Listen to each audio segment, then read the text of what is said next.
날마다 솟는 샘물과 함께하는 오늘의 큐티 시간입니다. 12월 4일 월요일 오늘의 말씀은 에스라 2장 36절로 54절까지 말씀입니다. 제사장들은 예수와의 집 여다야 자손이 973명이요 임멜 자손이 1052명이요 바스훌 자손이 1247명이요 하림 자손이 1017명이었더라.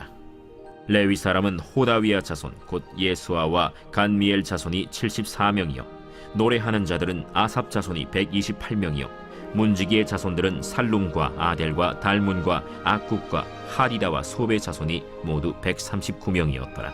느디님 사람들은 시하 자손과 하수바 자손과 답바옷 자손과 게로스 자손과 시야하 자손과 바돈 자손과 르바나 자손과 하가바 자손과 악굽 자손과 하갑 자손과 사물레 자손과 하난 자손과 깃델 자손과 가할 자손과 르아야 자손과 르신 자손과 느고다 자손과 갓삼 자손과 우사 자손과 바세야 자손과 베세 자손과 아스나 자손과 무우님 자손과 느부신 자손과 박북 자손과 하그바 자손과 할훌 자손과 바슬룻 자손과 무히다 자손과 하르사 자손과 바르고스 자손과 시스라 자손과 데마 자손과 느시아 자손과 하디바 자손이었더라. 하나님께서는 예레미야의 예언대로 바벨론 포로 70년 만에 유다를 해방시키시어 예루살렘으로 귀환하게 하셨는데 그 일환으로 당대 최강대국 바벨론을 진멸시키셨습니다. 누구를 통해서요? 신흥 제국 페르시아의 등장을 통해서. 즉 유다 구원 역사를 이루시려고 하나님께서는 세계 역사를 통째로 움직이셨던 것입니다. 이 와중에 페르시아 황제 고레스는 유다의 예루살렘 귀환에 관해 칙령 반포를 통해 공식화했는데 이것이 정말 실제 역사입니까? 그래서 에스라는 에스라 2장을 통해 당시 귀환했던 사람들의 명단을 구체적으로 낱낱이 기록하고 있는 것입니다. 유다의 예루살렘 귀환은 귀환자 명단까지 분명하게 존재하고 있는 실제 역사라는 것이죠. 하나님의 약속이 어떻게 성취됩니까? 실제 역사 안에서 성취됩니다. 지난 2000년 교회 역사를 살펴보십시오. 지난 50년 안천교회 역사를 살펴보십시오. 100년이 넘은 한국교회 역사에 관해 읽어보십시오. 하나님의 거룩하신 약속이 실제 역사 안에 어떻게 구체적으로 성취되어 왔는지 확인할 수 있으실 것입니다.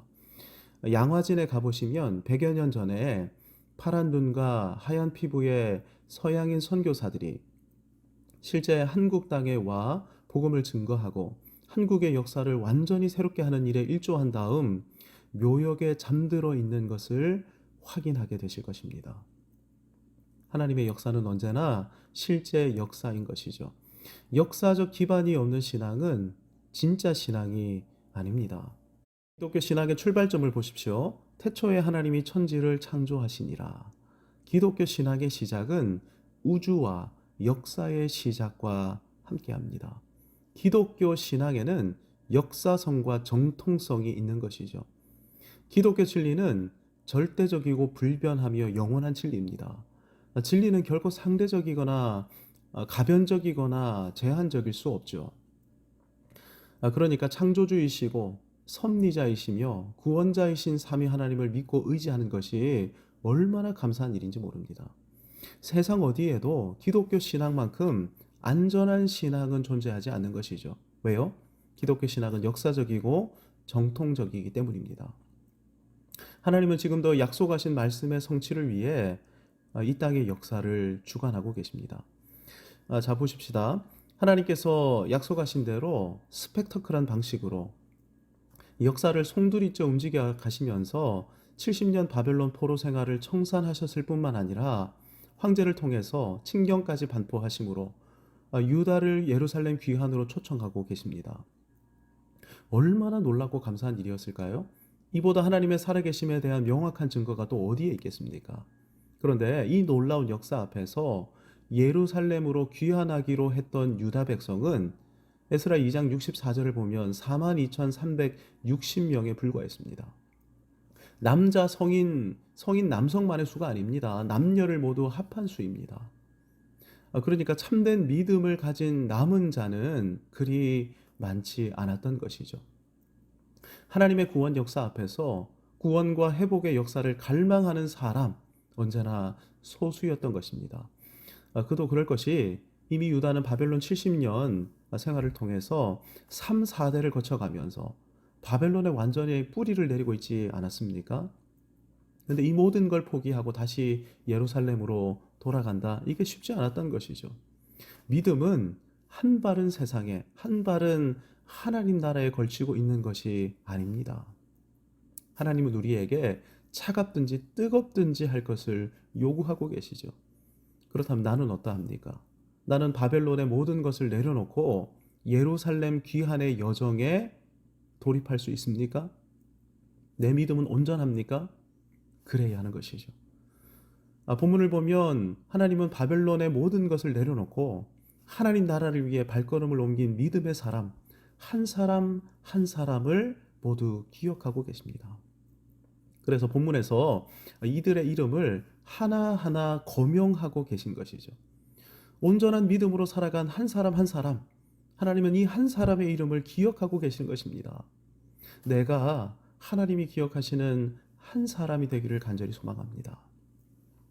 본문에서는 특별히 제사장 가문과 성가대원, 성전 문지기, 성전 봉사자 가문에 대해 기록되어 있습니다. 주목을 끄는 것은 제사장 가문의 인원입니다. 여다야 자손이 973명, 임멜 자손이 1052명, 바술 자손이 1247명, 하림 자손이 1017명입니다.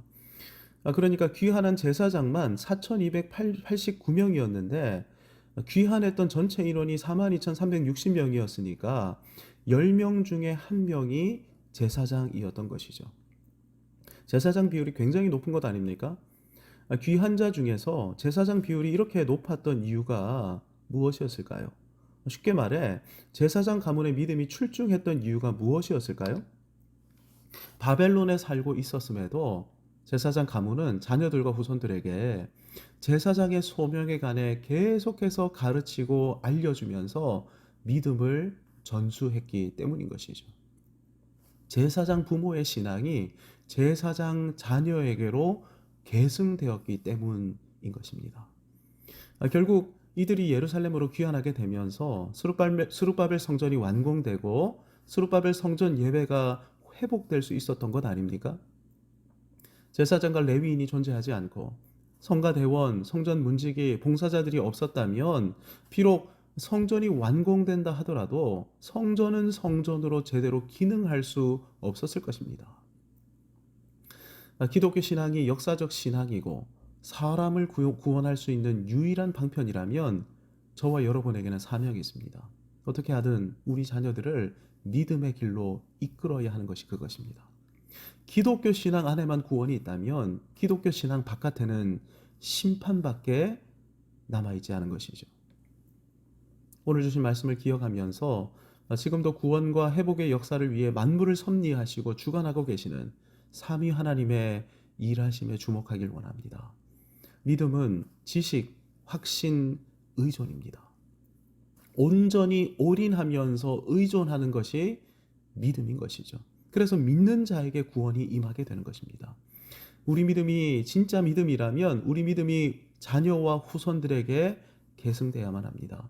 예수 안에만 구원이 있다면 어떻게 해서든 우리 자녀와 후손에게 예수 믿는 믿음을 증거해야, 전수해야만 하는 것이죠. 이 시간 주신 말씀 붙들고 기도할 때 특별히 가정 구원을 위해 말씀 붙들고 기도하면서 은혜의 보좌로 나아가길 원합니다. 하늘에 계신 우리 아버지, 아버지의 이름을 거룩하게 하시며 아버지의 나라가 오게 하시며 아버지의 뜻이 하늘에서와 같이 땅에서도 이루어지게 하소서. 오늘 우리에게 일용할 양식을 주시고 우리가 우리에게 잘못한 사람을 용서하여 준 것 같이 우리 죄를 용서하여 주시고 우리를 시험에 빠지지 않게 하시고 악에서 구하소서. 나라와 권능과 영광이 영원히 아버지의 것입니다. 아멘.